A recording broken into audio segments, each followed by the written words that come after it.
Peace and blessings. My name is Sister Angelica X. We are out here serving our community, making our community a decent and safe place to live.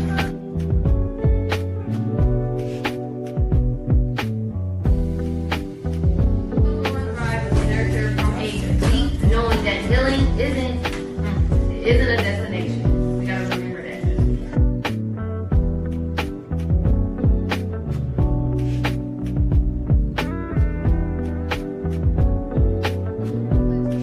Most every disease can be eliminated through herbs, plant-based eating, internal cleansing. Okay. I am healing. I am whole. I am powerful. I am divine. I restore. I rise. I thrive. All right, I love it. And I leave you all as I came. Peace and blessings.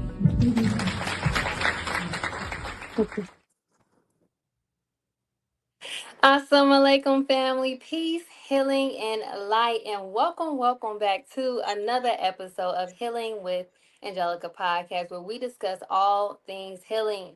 And if you are new to the show, welcome, beautiful souls.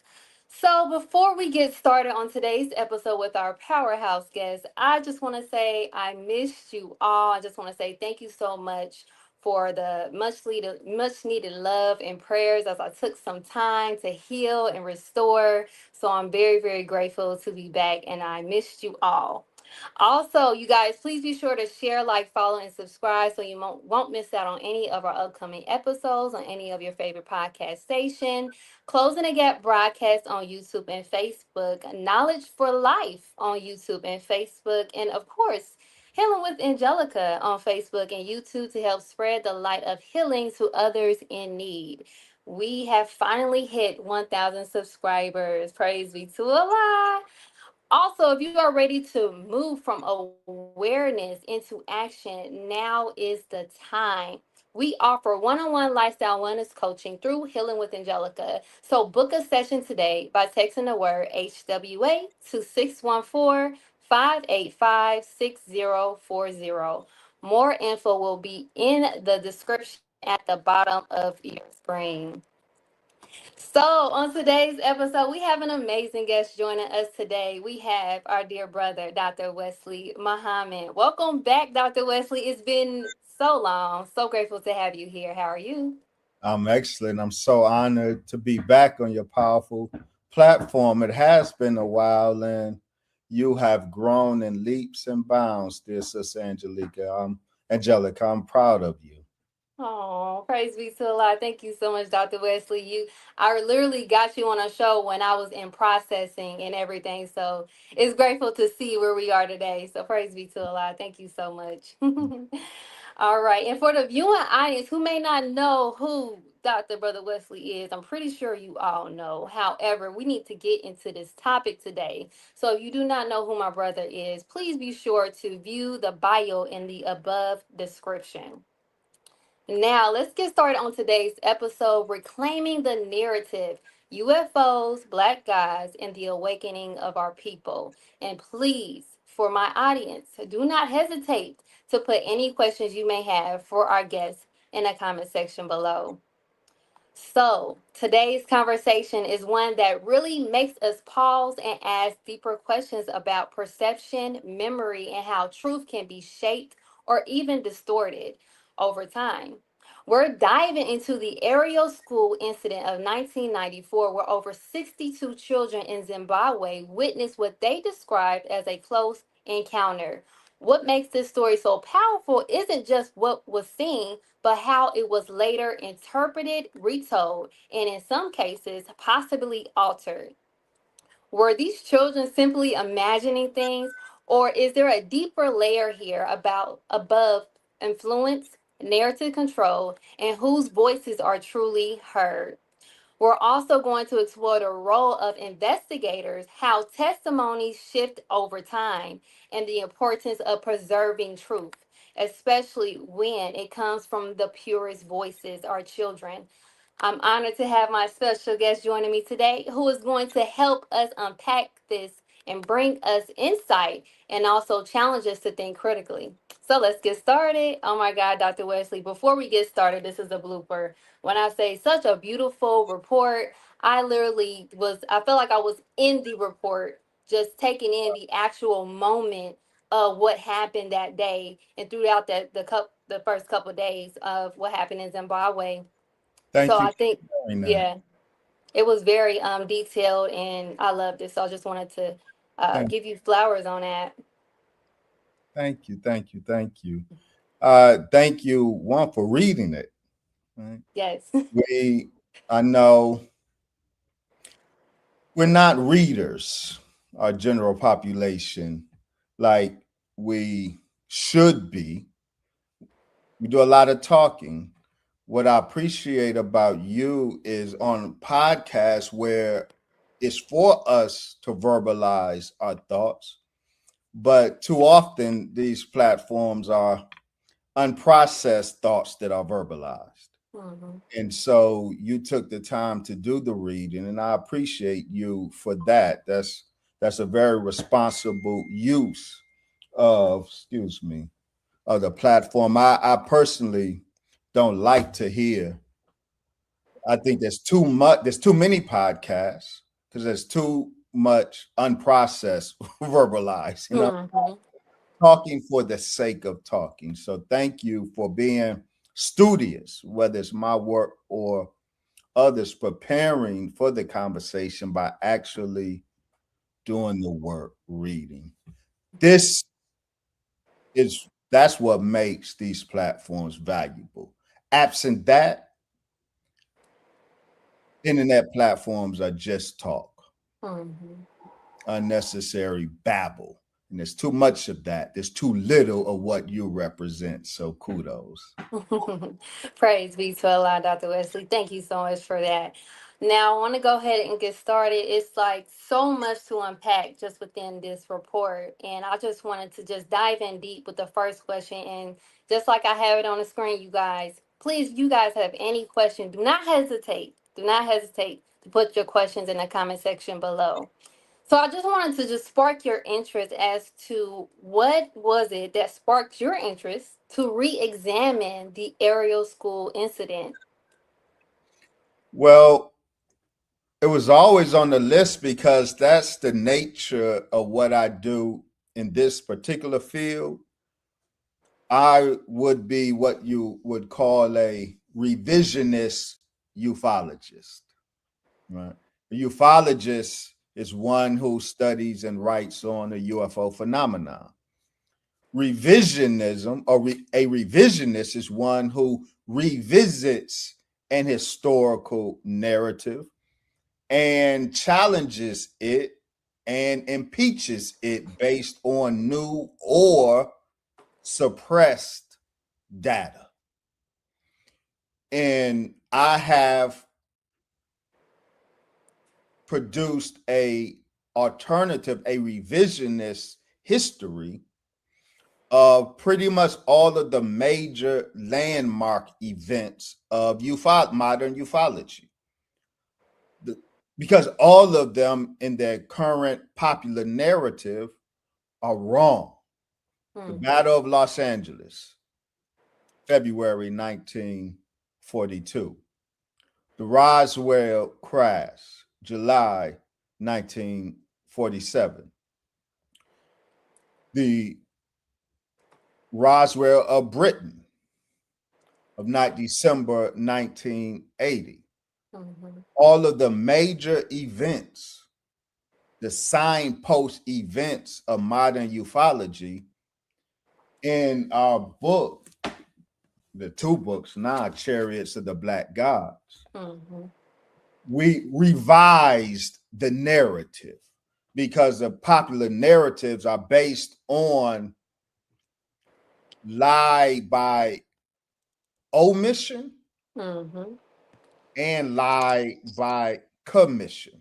So it was inevitable that I was going to get to the Ariel UFO incident that took place in Africa.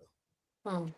And this is such a clinic case. The Ariel case itself offers a clinic on, as you nicely worded it, narrative control, narrative manipulation. Mm-hmm. This is the most transparent case of narrative manipulation. This lies not just by omission, but lies by commission, by the deliberate alteration of words. Mm-hmm. And so the Ariel School incident is a perfect study because it illustrates the truth of the black gods at the root of this phenomenon, and it demonstrates the lie that modern ufology represents. Absolutely, absolutely. Praise be to Allah. I definitely agree with that. Um, it also made me think about just how the narrative being so distorted, and how even just with us through time, how our own narratives as Black people here has been distorted as well. So it just made me reflect on that. Well, of course, this is Mhm.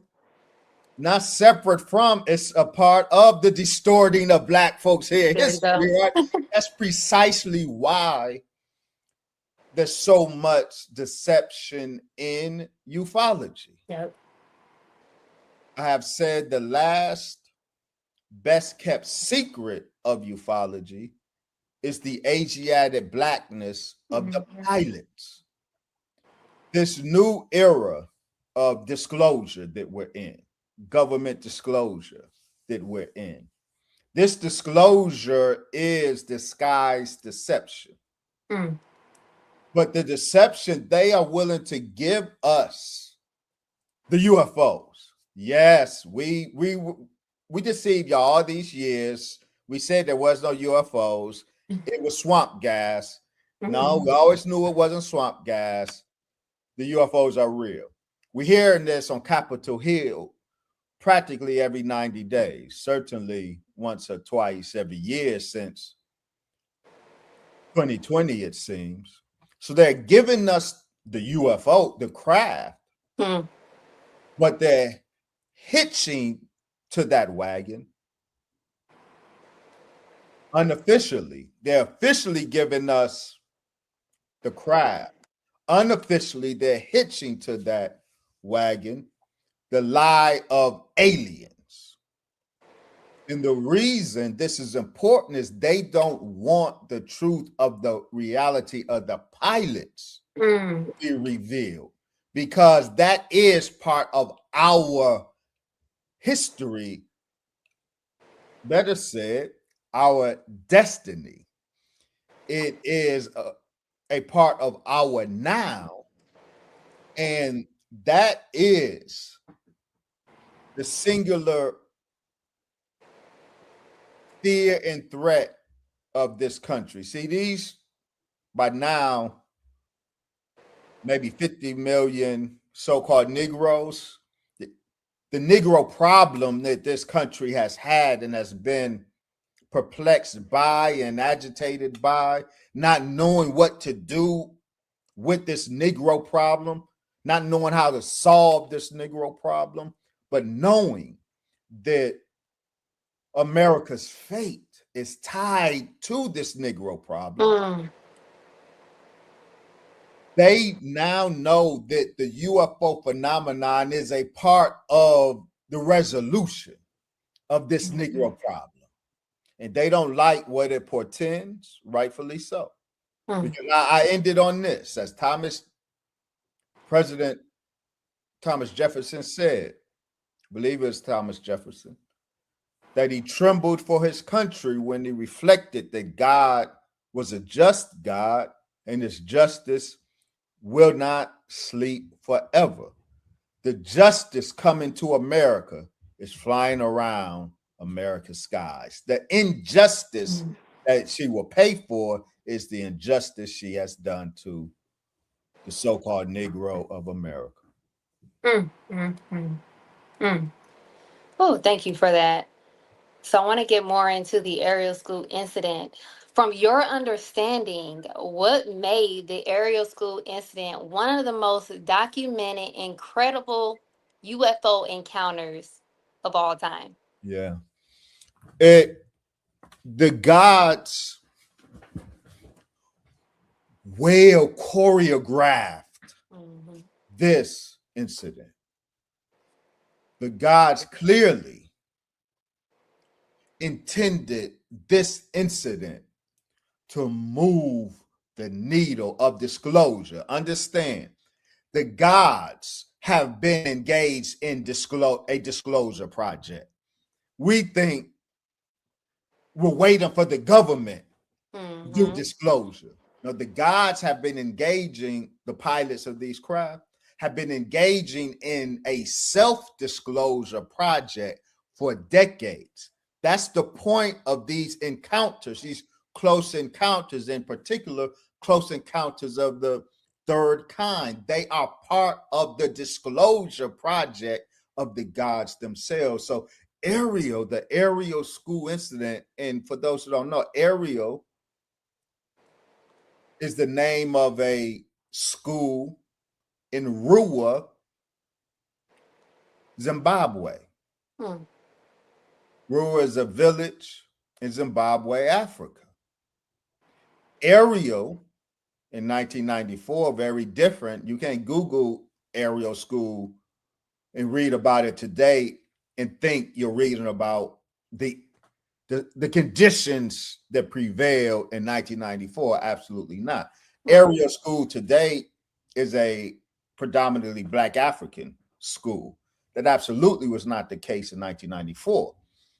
It was a school for the wealthy, largely wealthy white expatriates from South Africa and Britain. Their children were sent to Ariel. It's a wealthy school. So the gods chose this, choreographed this incident of disclosure so well. Right? The mothership made an appearance the 2 days before. Yep. This incident really began on Wednesday, where the climax occurred on Friday. Mhm. The incident, it was a multi-day incident. It began on Wednesday, where the mothership itself and baby planes Mhm. made an appearance, a display throughout Southern Africa, shaking the southern portion of the country, serving notice, getting everybody's attention in a big way. The mothership, the mother wheel, I mean, a fleet of baby planes flying around Southern Africa. All the phones are buzzing, the news is buzzing. So the guys got their attention. Thursday, the school that they had targeted for disclosure, a couple baby planes made an appearance at the school just to let the children see them before the main event, Mm. prep them for the main event, if you will. And then came Friday. Now, how you know this was so perfectly planned? Ariel School, the it went from kindergarten, went and the students were from 6 years old to 12 years old. Mhm. And they had multiple breaks during the day, but of course, always, because they're children, there's staff on the playground with the children, Mhm. except on this particular day.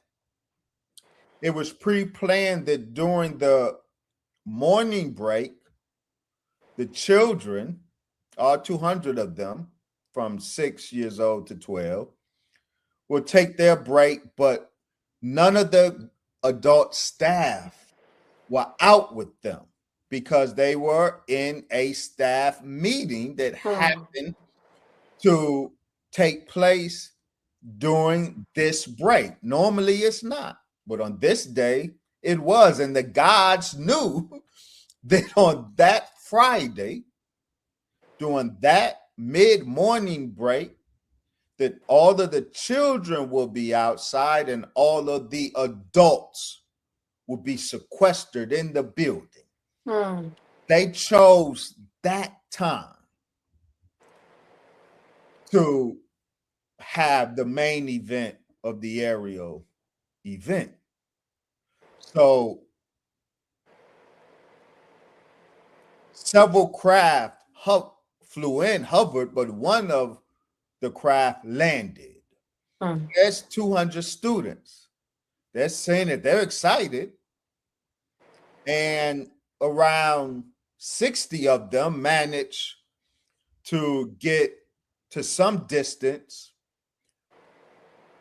to the craft. But again, how they choreographed it so perfectly. The playground outside of Ariel School, the playgrounds, there wasn't a fence, but there didn't need to be. The movement of the children were restricted because at a certain distance, there's a swamp area. And across the swamp area, there's dry land, but that cuts off the children. They can't go any further than that. Mm-hmm. It was a natural barrier, but there's still visibility. And so during that 15-minute break, the guys decided that moment, that rare case where 200 Ariel students would be unsupervised outside. And they chose the specific location to descend right across that natural boundary, close enough for them to see, but obstructed. They can't get too close. Mm. The children are protected by that natural boundary. They can come only so close enough to see, but not close enough to be or do any harm. So it's perfectly planned, and it was long enough. So 2 or 3 of the pilots got out, and so 62 students, but I'm sure more than 62. Mm-hmm. Clarify that. 200 students were out on the field. We only hear this number 62 students, not because only 62 saw the event. It's because the school did not allow the investigators to interview any of the younger ones. Mm. So the youngest ones saw. We don't know what they say they saw because we didn't hear from, none of them were interviewed. So the 62 that are on record witnessing and testifying of their witness, those 62 come from the group that were permitted to be interviewed by the investigators. Mm. They saw 3 beings get out that disc-shaped craft, and they saw them engage in anomalous activity. And across the board, the students said before the adults interfered, and that's why the gods made sure they disclosed themselves to the students without the adults, because with Ariel, you have the clearest example of the conflict between the truthfulness of children and the deceitfulness of adults. This case illustrates that dichotomy so well. The largely white children in their honesty. They said, oh, it's black men. Mm. These black men. I was scared. They had big eyes, had long hair like Michael Jackson, but they were black. Not just their suit. Their face and their hands were black. And their suit. So that's why they said they were all black. Their face was black, their hands were black, and they were in a black suit. And they drew why this case is so important, so solid in terms of documentation. One, you have so many witness testimonies. That's a mass witness event. 62 went on record. Mm-hmm. Not only did they verbalize what they experienced, they were asked by the school headmaster to draw and write what they experienced. So we have the images that they drew. Mm-hmm. Right?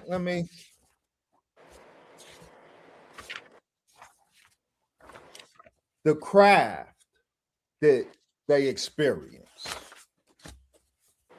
And see, the beings, the black men that they experienced, they weren't, looking for some in particular.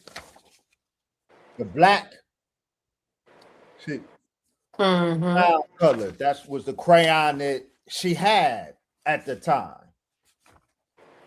Well, we have all of these documents from the witnesses witnessing in near real time what they experienced. And they experienced black men getting out of a UFO.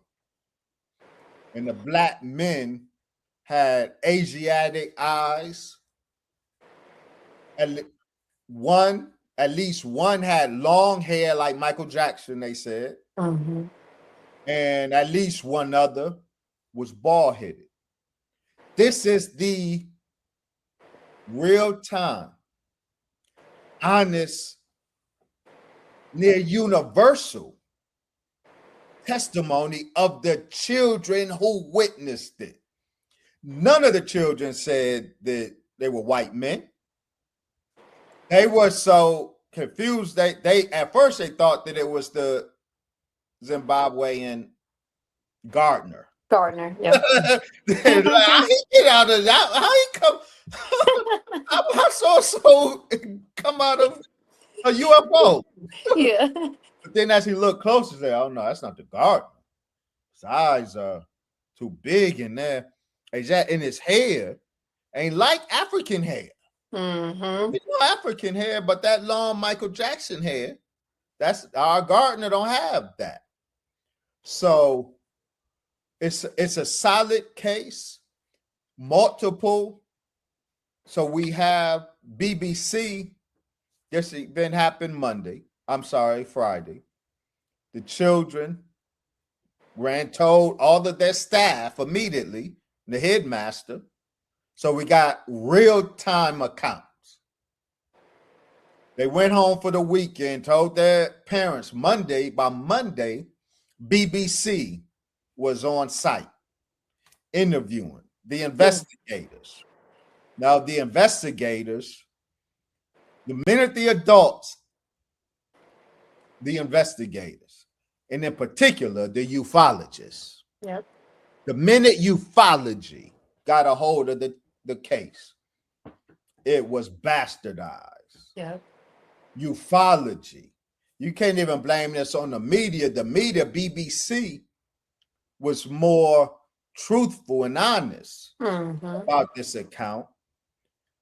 It was ufology that hijacked the Ariel School Incident. And in particular, Cynthia Hines, the MUFON ufologist. So I'll write about the crimes of Cynthia Hines She was criminal, from my perspective, criminal in her handling of the testimony of those children.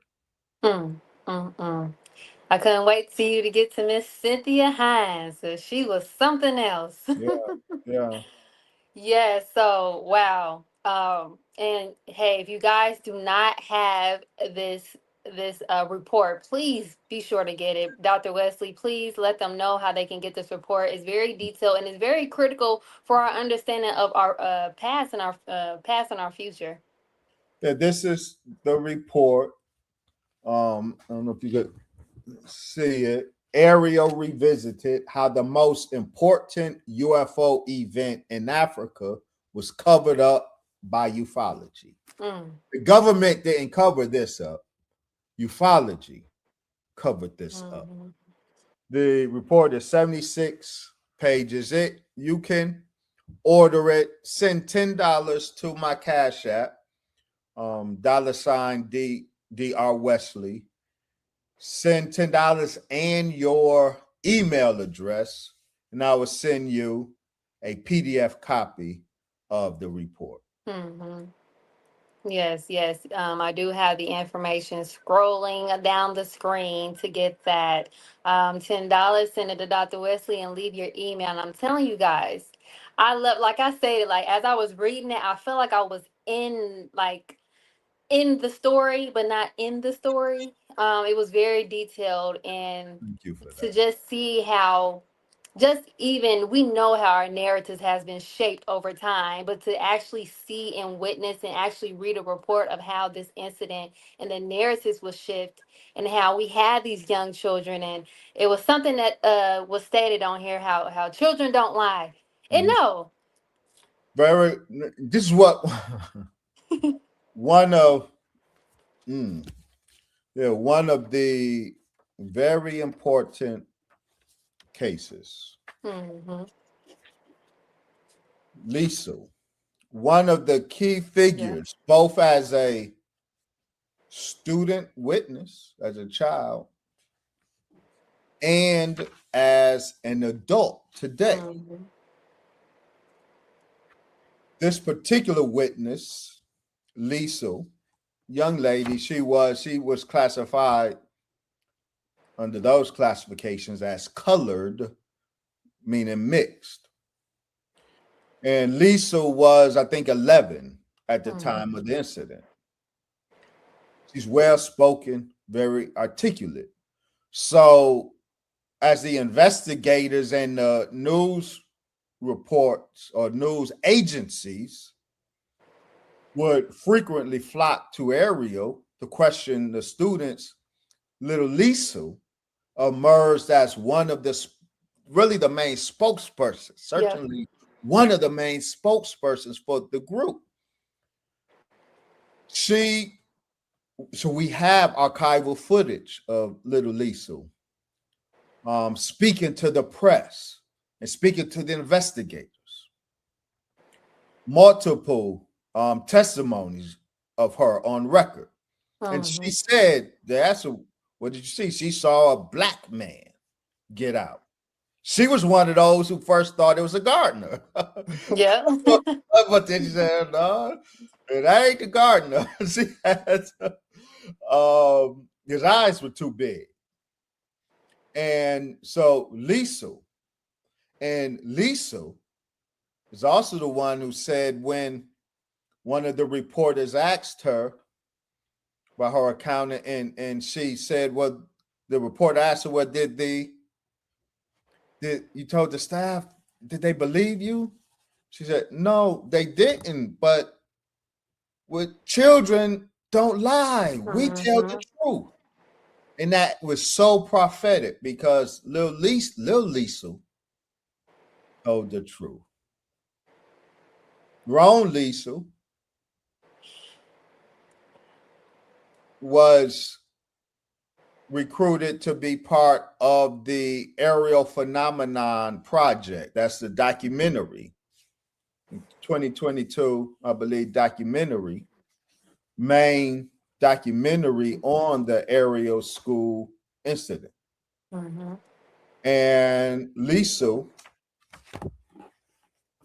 along with her colleague Salma Siddiq, who Yep. was also was a black girl, then a black woman. Now, these two sisters were the main persons doing a promo for this project.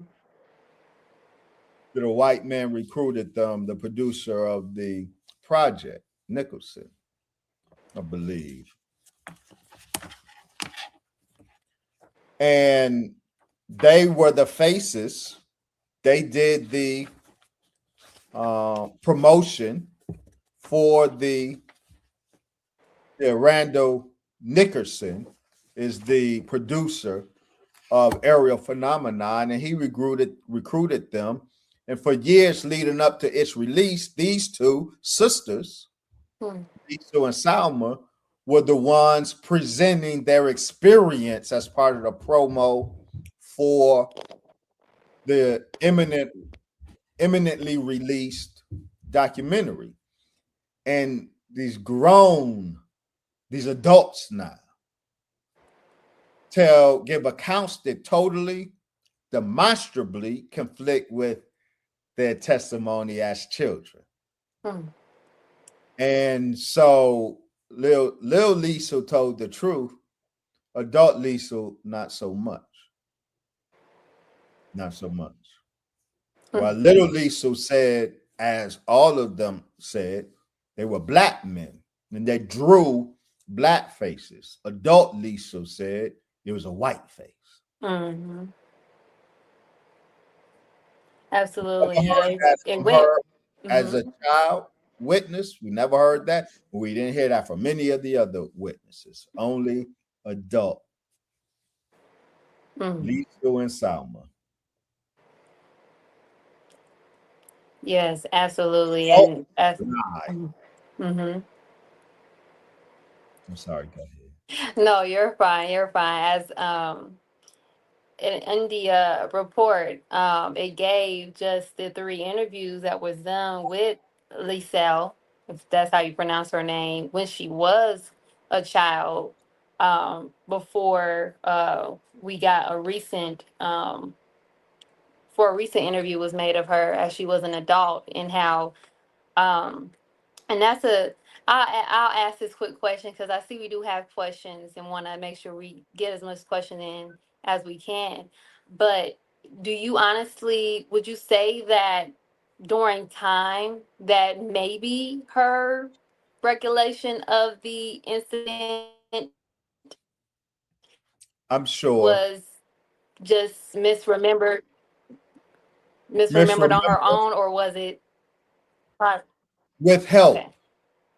It was both. Mm. It was both. Now, Lisa and the others were coached from the very beginning by Cynthia Hines. We see her in real time coaching and directing this young student she's interviewing. She's not just interviewing, she's not just trying to solicit information out of them. We see her putting information in them. So it was Cynthia Hines that introduced the white-faced alien from Ariel. She did it on the basis of doing violence to a student's testimony. She and her assistant put the white-faced alien into the atmosphere. So as student witnesses grew up, such as Sister Salma, such as Sister Lisa,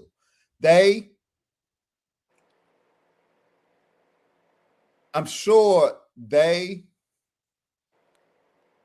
internalized some of it, and the black pilot's narrative, you heard it nowhere in ufology. Nobody was getting on television to say it. No one was recruited and hired to be on any documentaries saying anything other than what ufology has accepted as recognized UFO occupants. Mm-hmm. So there was tremendous pressure to conform to ufology's orthodoxy. So that pressure, we know in other cases how that pressure forces a misremembering on the witness themselves. I do not charge our sisters with maliciousness. I know they were coached. Now, the Ariel phenomenon documentary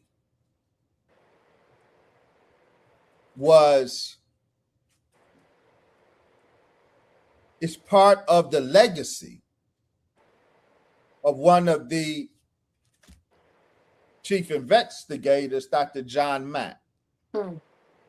Dr. John Mack is the one famously associated with this case, the psychiatrist from, Harvard. Mm-hmm.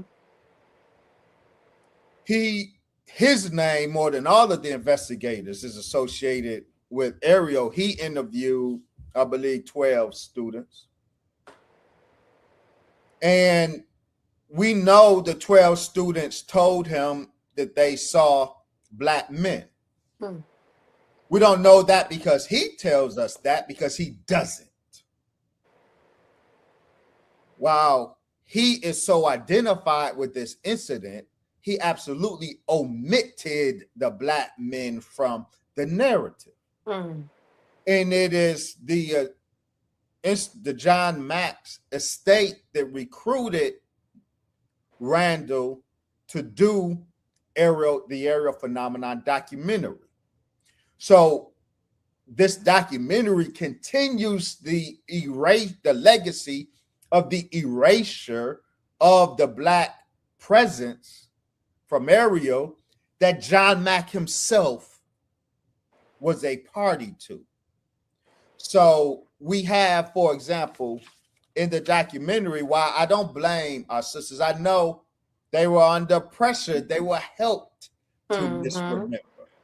And I know we caught some demonstrable mischief making because, do I have the second one?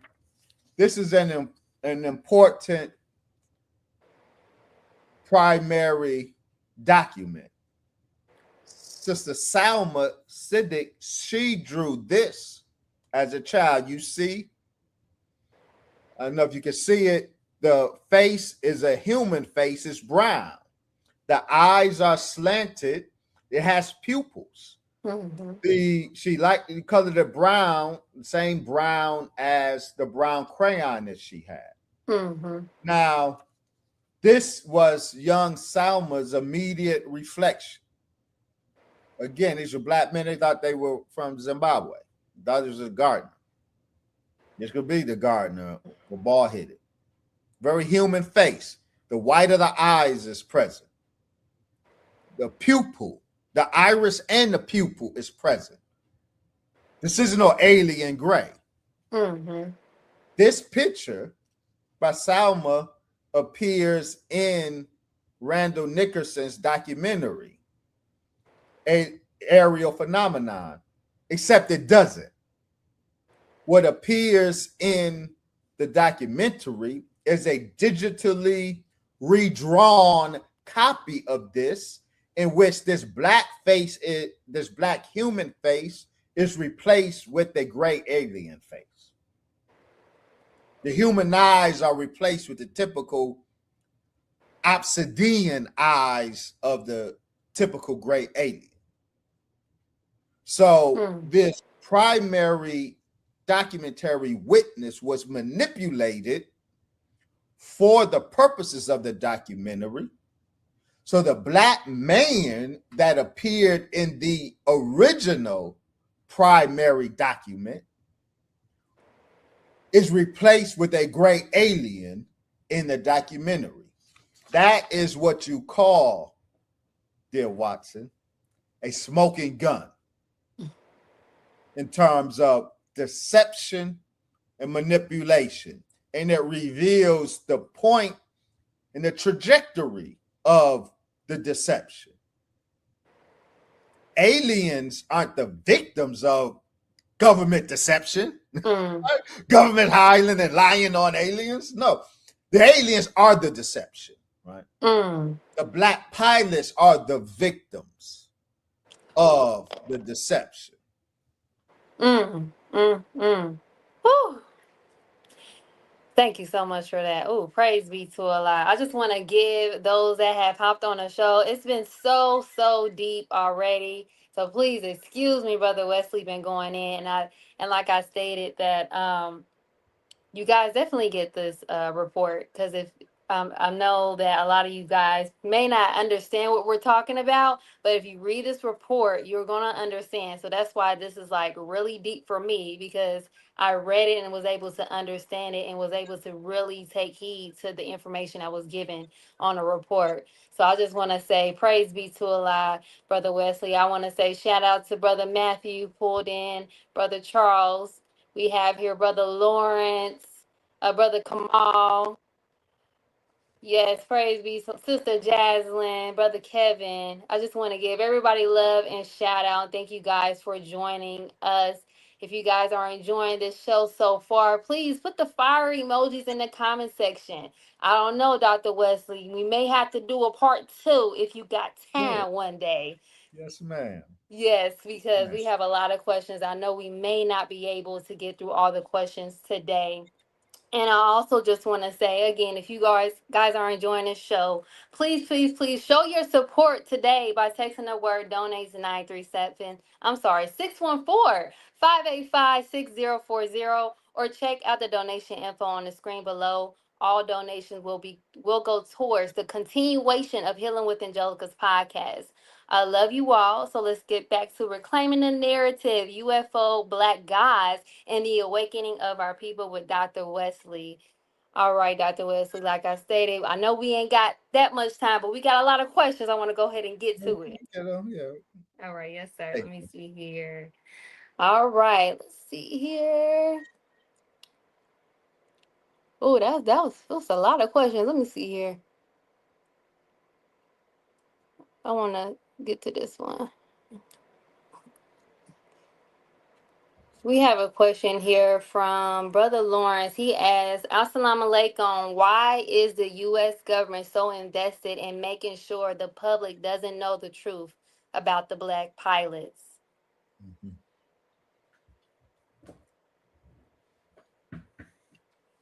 For the same reason, the U.S. government, since the Reagan administration, has the Honorable Minister Louis Farrakhan tagged as what's called a disclosure threat. Again, we got to go back to this Negro problem that is the Achilles heel of this country. The government came to the knowledge and understanding that this country's fate is tied to this Negro problem. These black people in America that they enslaved. America, the American government, knows its fate is tied to this people. America will not let God's people go. America intends to fight God. The government has to, in a crisis situation, the government has to control the population. Yes. FEMA has to be able to, and now the Department of Homeland Security has to be able to give instructions and have the population follow the instructions. America has always considered and feared that if a real live UFO, mass UFO event occurs, if Black people are successfully made to understand that these UFOs are here on their behalf against the country, then Black people will not be found compliant to Department of Homeland Security instructions. So any narrative, the UFO narrative offered by the Nation of Islam is the threat to population control measures once these ships actually manifest.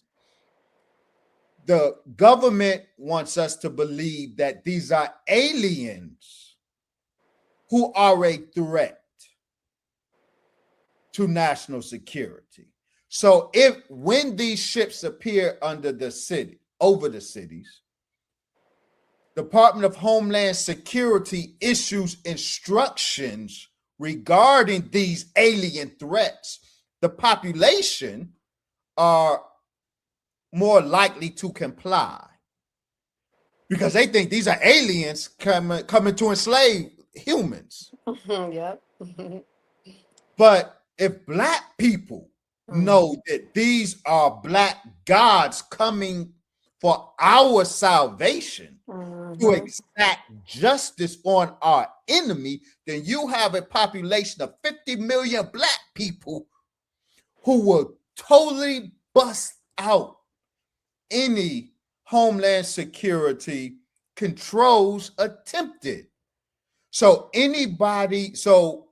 not anybody, because the Honorable Minister Louis Farrakhan in particular was to stadiums filled with tens of thousands of Black people, giving the wrong narrative, the threatening narrative that made Black people non-compliant with, at that time, FEMA regulations for the future. The Honorable Minister Farrakhan was deemed the disclosure threat. And that's the situation today. These craft are here. The government knows that them, we, same. Same. They know that. So the people that you have abused, the people on whom your fate hinges, the UFO phenomenon is directly related to that, and are in fact here to give you your just due because of them. They don't want that. They are hell-bent in keeping that from being disclosed. That will destabilize all structures in this country. That disclosure will force a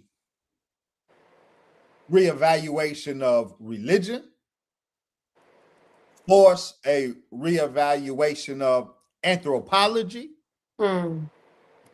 because these are aliens, these are humans who have been sequestered, humans who are on earth with you that you knew nothing about. They existed in stealth. They are human lineage that's distinct from your human lineage. You won't find this human lineage written of in any anthropology book, but it's a bona fide, demonstrably human lineage that coexisted with you in stealth for the entirety of your existence, and you knew nothing about. For them to be disclosed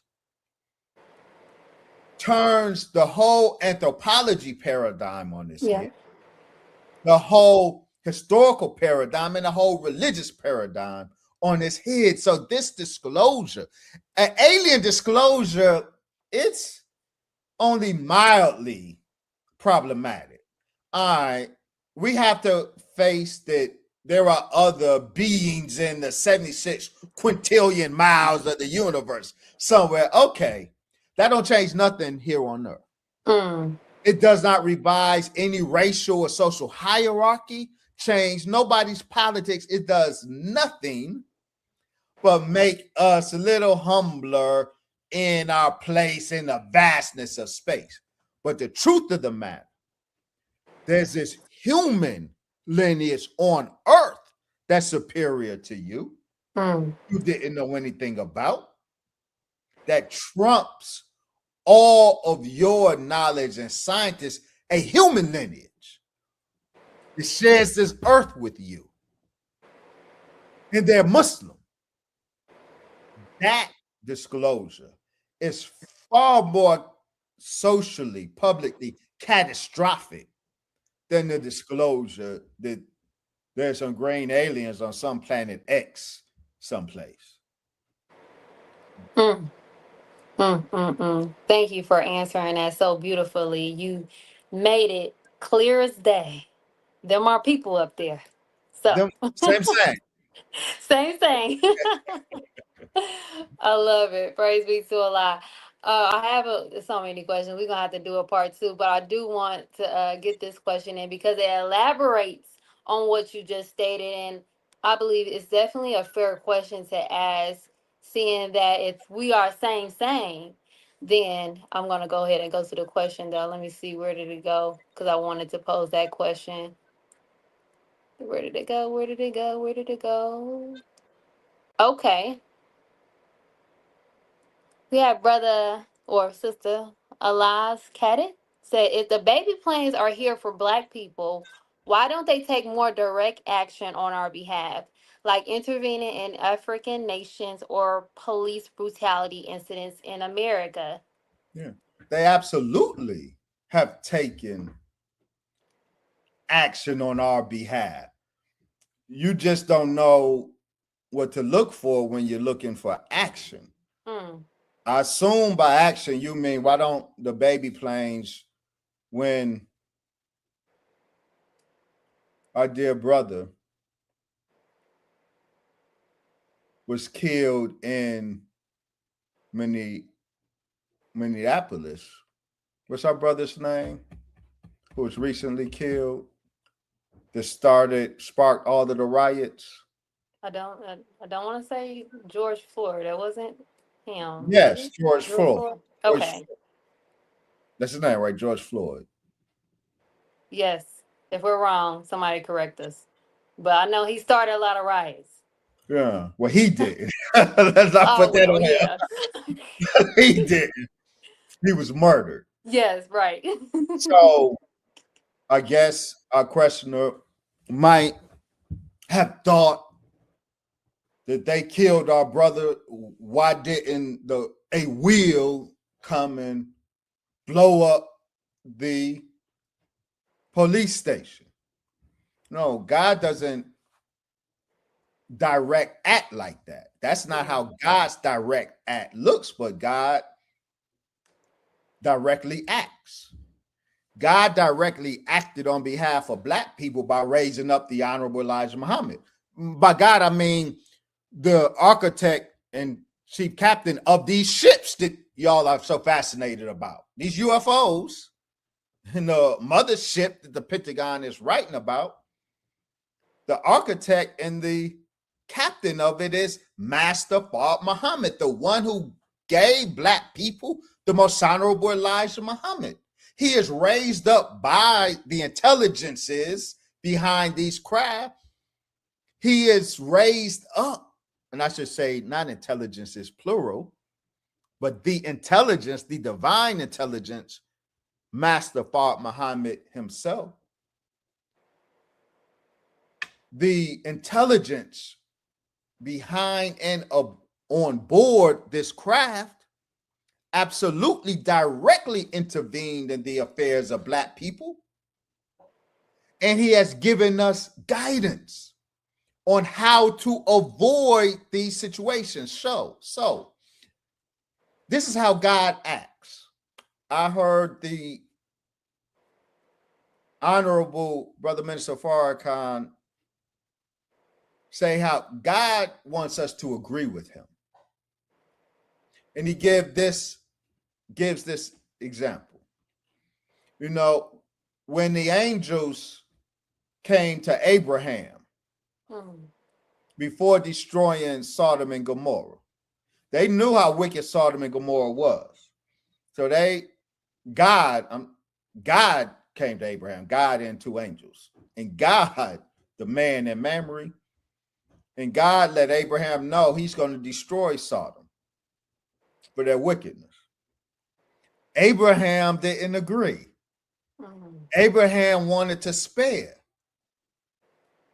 the people. God could have said, stand down.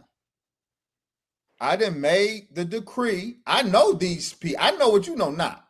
I know that level of wickedness that even you, my servant Abraham, the best of my servants, that even you don't know. So stand down. I got this. He could have, but he didn't do that. He countenanced Abraham. Well, if you can find 50, then I'll spare him.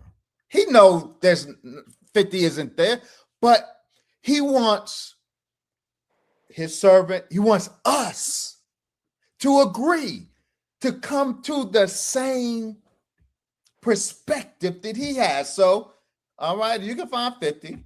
If you can find 20, 15, he keeps countenancing Abraham until Abraham finally sees and agrees with God. Then ain't nobody worth saving in here. That's how God works with us. He don't just do so. He has given Black people in America and in Africa the knowledge. He has the warning that would allow us to avoid certain situations. Yeah. But he wants us to agree with him.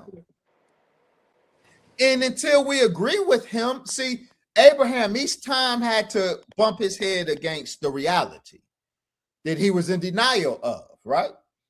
That there's no people here worth saving. Every time he went looking for a number and it failed, he was bumping his head against the reality he was in denial of. And eventually he got the point, no, I was wrong. God, you were right. Okay, kill them people. I'm sure he didn't say that. But that's how Allah, God, works with his people, his servant people here in America. He has been telling us and giving us guidance and giving us the wherewithal to avoid these traps and to enter into the hereafter at once. Yes. But Black people like Abraham, we still think there's good in white people. Just like Abraham thought there was good in Sodomites and Gomorrites, the Negro persistently thought and thinks there's good in white people. So God lets us bump our head until we come to agree with him like Abraham came to agree with him. No, you can't do nothing with Sodom and Gomorrah but destroy Sodom and Gomorrah. So God,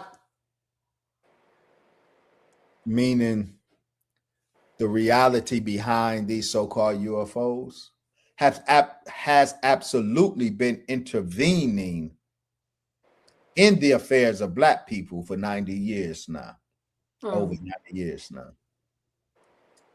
We just got to recognize it and get our minds in agreement with God. He will allow us to keep bumping our head until we come to agreement with him. Wow. That's his mm. way. I love it. I love it. We just gotta come to agreement and we'll come to reality, With right? me. And accepting the truth for what it is. So I love it. Now, Dr. Wesley, it's up to you. Do you got time for a few more questions? I do. Or, Let's do okay. it. I'm on your time, Brother Wesley. So, Yeah, we, just, we, we take a few more questions. okay. All right. So I see here we have a question from Lost Found One. I want to make sure, and what was the ultimate goal? Okay, yes. He asked, Brother Wesley, why do I think he had altered what he said in other comments, but why do you believe the Savior allowed this momentum aerial event to take place? And what was the ultimate goal? Yeah. Now, of course, to ask me or any of us the purpose of the Savior, it's a dangerous thing. We don't know the explanation of the will of the Savior, except he revealed it to us through the most honorable Elijah Muhammad or the honorable Brother Minister Farrakhan. Mm-hmm. So, short of that, we can only speculate. I do have a thought regarding the why of Ariel. Ariel is not an isolated incident. As I said earlier, it's the gods on these ships that have been engaging in a disclosure project for decades now. Mm-hmm. They are disclosing their reality. And their process of disclosure, when you examine the history of it and the incidents, you can see there's a method to the seeming madness. When disclosure happens, just a ship to an individual, a ship to a group, versus when disclosure happens with one of the pilots. How does it happen? Is it just a visual? Is it engagement? How is the engagement? Is it one or two? There are different types, but all of them make mathematical sense. So the gods want, they didn't leave it for the devil to lie on who's flying them. The gods have been disclosing themselves. Yep. God has been disclosing himself and these craft, the reality of these craft for decades. They've been engaging in a self-disclosure project. So the Battle of Los Angeles, I'm going to get to Ariel, how I see Ariel Mm-hmm. in this self-disclosure project that the gods have been engaged in. When the mothership, the mother wheel, and the fleet of baby planes appeared over Los Angeles on the eve of Savior's Day, 1942, when America was engaged in hostilities, World War II hostilities, wheel in a fleet of baby planes appeared over LA and went from one end of the coast all the way north down the coast. And the wheel slowly, majestically traversed the coast, the frightened Americans blowing their artillery, hitting it dead in center and doing nothing. And the wheel and its fighter planes dropping no bombs, sending no retaliatory bullets back, just slowly like a king, absorbing it and coasting from the southern coast to the northern coast and then backtracking. Mm. That was a moment of profound disclosure. The wheel and the baby plane, God introduced to the United States of America a measure of his might, not his offensive might, but defensive. I can absorb all that you got and be totally unmoved by it. So that was a grand moment of self-disclosure. Allah decided to gift the West first wanted a craft to study in 1933 in Magenta, Italy. Allah gave them, that was the first calling card Allah gave them, was in 1933. Gave it to Mussolini.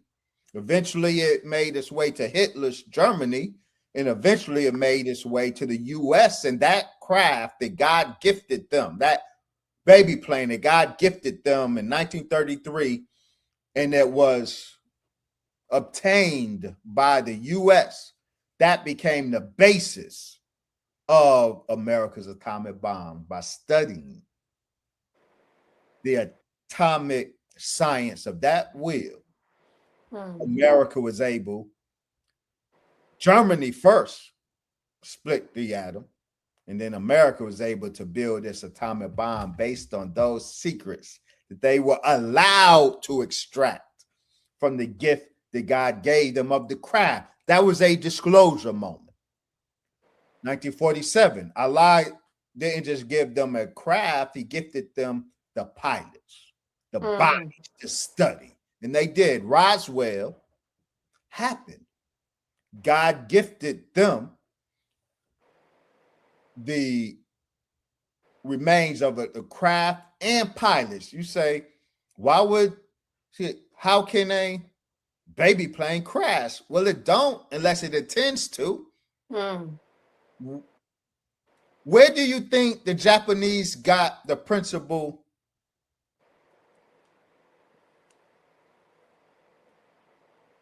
of kamikaze from? Over 1,000 Japanese kamikazes made themselves as weapons in their planes in their war with Japan. Where do you think the kamikaze principle comes from? Where was the mother wheel built? On Japan, the island of Japan. The kamikaze culture, the kamikaze tactic in warfare didn't originate from Imperial Japan. God sent that, the Savior sent that baby plane and its pilots to the earth for the enemy to study. So they had the pilots and they had the proof of the black, they had the craft and they had the proof of the black pilots, confirming what the FBI got out of the Honorable Elijah Muhammad in 1942 after they arrested him after the Battle of LA. So Roswell was a self-disclosure event. Wow. Battle of LA was a self-disclosure event. They have been, the guys have been engaged in a self-disclosure project from the beginning. Ariel of 1994 was a self-disclosure event. They chose the location scientifically. They chose the witnesses. Yeah. White students of wealthy parents in Africa.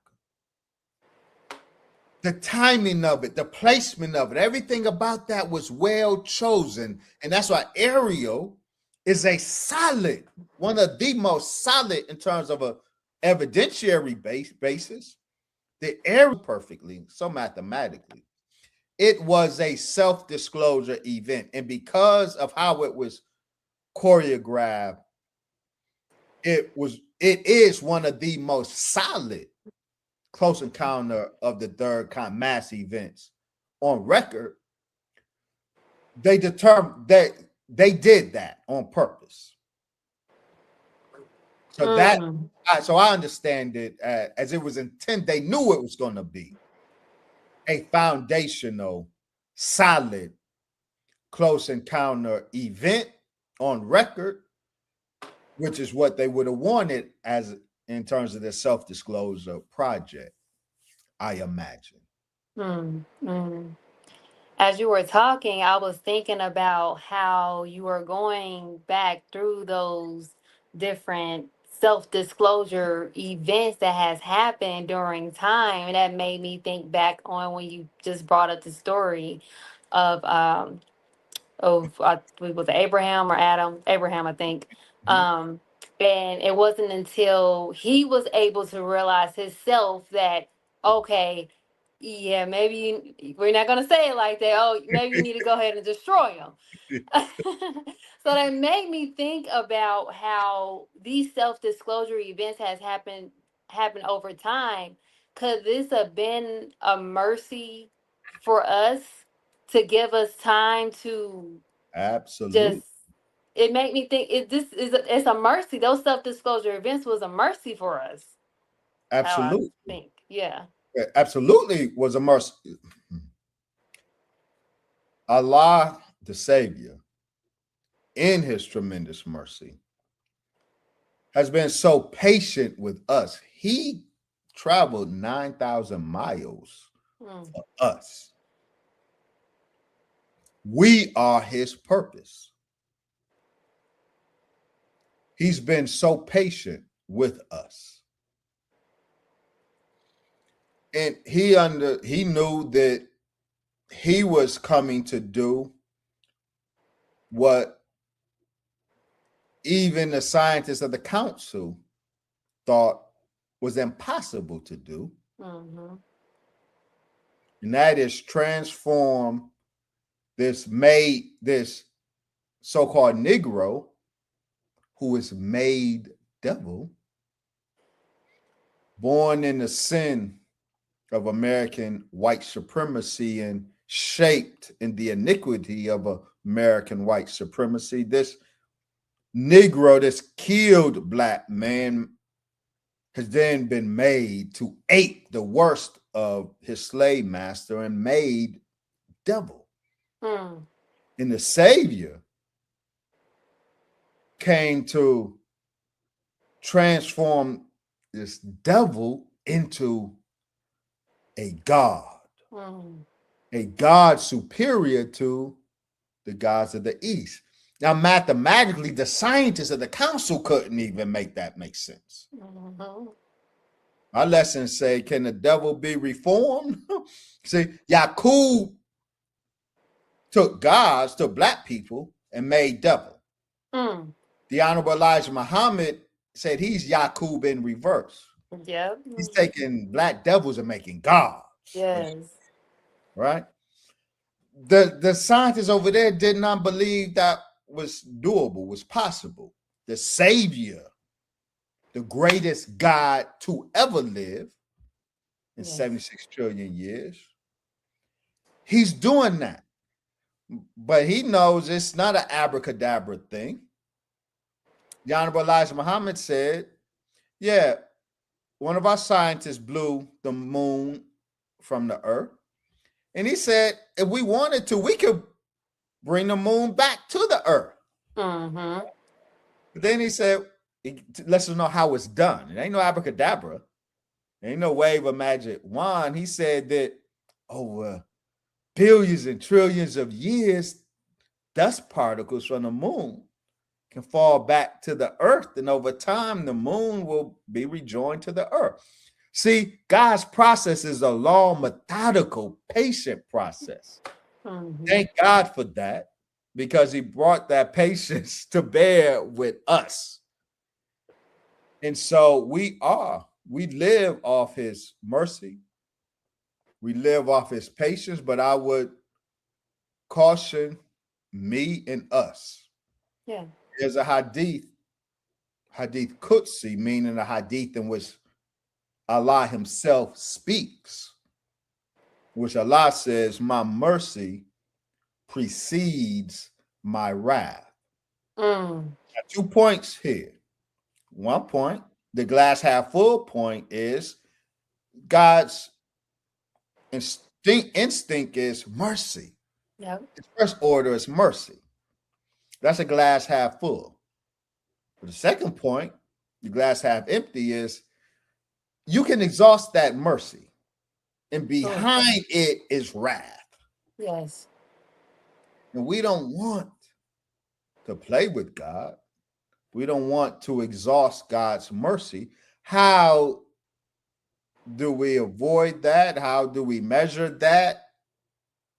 By how we treat his servant. How we handle his servant, the Honorable Brother Minister Farrakhan. Because it's always going to be, since God has come, it's going to be a representative of God in our midst. In some way, Yeah. he placed the Honorable Brother Minister Farrakhan, and he's the eternal door to the Honorable Elijah Muhammad, the eternal leader. There's no replacing him. Mm-hmm. We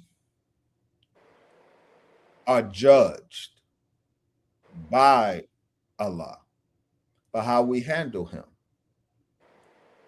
And we can exhaust his mercy on us, I imagine, by how we handle who he has deposited among us. So let's not play with Allah by playing with his servant or mishandling his servant. Praise be to Allah. And I love that you ended it off on that, because we're going to end the show on that. Praise be to Allah. Oh my God. I just want to say thank you so much, Dr. Wesley, for joining us today. Yes, to discuss this. Yes, it's amazing discussion. And inshallah, I have to bring my brother back for a part 2, because this just goes so deep, right? Yes, so I ma'am. just want to say again, thank you guys for joining us on this well-needed topic, reclaiming the narrative, UFOs, black gods, and the awakening of our people. I would also like to thank Closing the Gap Broadcast and Knowledge for Life. Please be sure to support these 2 amazing broadcasts. Shout out to Closing the Gap Broadcast. I thank them for their support of Healing with Angelica. So please, again, be sure to check out all the broadcasts on Closing the Gap Broadcast. And also, of course, my amazing audience for joining us today. This was my first time being back in 6 months. So I thank you guys for joining us. And I pray that this episode, of course, was informative, valuable, and of course, most importantly, healing to you all. So before we leave, Dr. Wesley, please, please, please leave us with some closing remarks. Well, just my thanks to you and your powerful platform and all of those who help you in this effort. Keep up the great, great effort. Put in positive, substantive material over the airways. May Allah continue to bless you and all of those with you, dear sister. Praise be to Allah. Again, thank you so much, Dr. Wesley, for joining us today. Inshallah, you guys will have a part 2. And for our next show, we will have our good brother, Brother Demetrix Muhammad. I always say his name wrong. Brother Demetrix. Yes. Yes. Brother Demetrix Muhammad, April 9th at 8 p.m. Eastern. I think you guys are going to make me. Tune in. Shout out to my dear brother, Student Minister Demetrix Muhammad. Yes, sir. Yes, sir. So I just want to say thank you all for joining us again. And we leave you all as we came. Assalamu alaikum. Peace, healing, and light.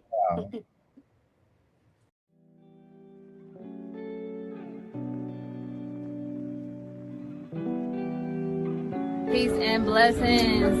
My name is Sister Angelica X. We are out here serving our community, making our community a decent and safe place to live.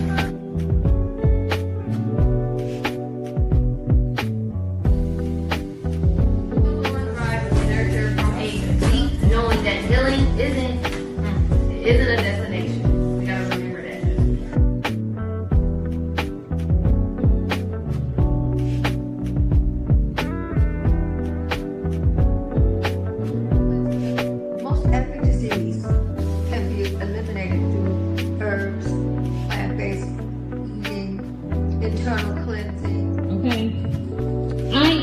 healing.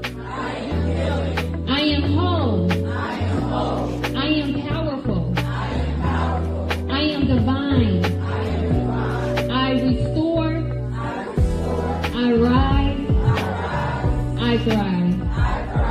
All right, I love it. And I'll leave you all as I came. Peace and blessings.